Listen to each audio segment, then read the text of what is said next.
کچھ خواتین کسی فوتگی والے گھر بھی جائیں تو واپس آ کر اس طرح تبصرہ کر رہی ہوتی ہیں کہ بیٹی نے تو نیا سوٹ ڈالا تھا، اسے تو دکھ ہی نہیں تھا۔ بہو تو ایسے ہنس ہنس کر بات کر رہی تھی جیسے اس کی دیرینہ خواہش پوری ہو گئی ہو۔ کوئی زیادہ رو رہا ہو تو اعتراض، کوئی صبر کر کے بیٹھا ہو تو مسئلہ، گھر صاف ہو تو تبصرہ، صاف نہ ہو تو تنقید۔ تمہیں کس نے حق دیا ہے دوسروں کو جج کرنے کا؟ کسی کا جوتا پہن کر جب تک خود نہ چلو تب تک اس کے چلنے پر اعتراض نہ کرو۔ خود تو 4 پلیٹ بریانی تناول کر کے ڈکار بھی نہ ماریں اور دوسروں پر تابڑ توڑ حملے۔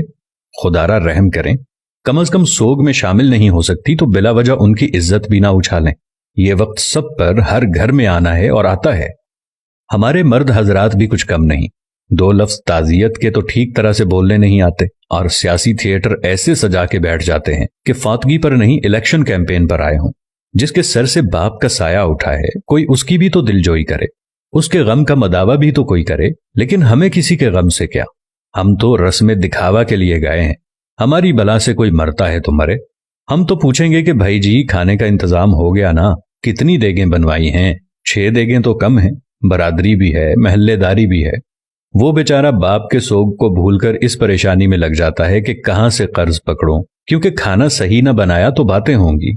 ساری زندگی باپ کا کھایا، مرنے پر روٹی بھی صحیح نہ دے سکا۔ ہمیں سوچنا ہوگا کہ کون لوگ ہیں ہم؟ مسلمان تو دور، کیا ہم انسان بھی ہیں؟ جانوروں کا بھی کوئی مر جائے تو وہ ایسے دعوتیں نہیں اڑاتے، اور اشرف المخلوقات کا تاج پہن کر حیوانیت کی ساری حدیں عبور کر جانا کہاں کی انسانیت ہے؟ میں نے میت کے گھر میں ایسی آوازیں بھی سنی ہیں جو دیگ پر بانٹنے میں لگا ہوتا ہے اسے کہا جاتا ہے ذرا پلیٹ میں 4 بوٹیاں زیادہ ڈال دینا، وہ داماد بھی آیا ہے تو اسے کھانا دینا ہے۔ وہ بیٹی جو ماں یا باپ کی میت پر رو رو کر ہلکان ہو رہی تھی، جیسے ہی جنازہ اٹھتا ہے تو وہ سارا غم پس پشت ڈال کر کھانا تقسیم کرنے میں لگ جاتی ہے کہ سسرال والے بھی آئے ہیں، انہیں کھانا نہ ملا تو ساری زندگی باتیں سننے کو ملیں گی کہ تیرے باپ کی میت پر تو ہمیں کھانا بھی نہیں پوچھا کسی نے۔ میں نے اس بات پر بھی تبصرے سنے ہیں کہ سالن میں تو تری یعنی گھی ہی نہیں تھا، ہماری پلیٹ میں تو بس شوربہ ہی آیا۔ ہم بحیثیت معاشرہ ظالم بن گئے ہیں۔ خوشیاں تو کجا، ہم نے مرگوں کو بھی اپنے شریکے پورے کرنے کے لیے ایونٹ بنا لیا ہے۔ جب میں کہتا ہوں الہی میرا احوال دیکھ، حکم ہوتا ہے بندے ذرا نامہ اعمال دیکھ۔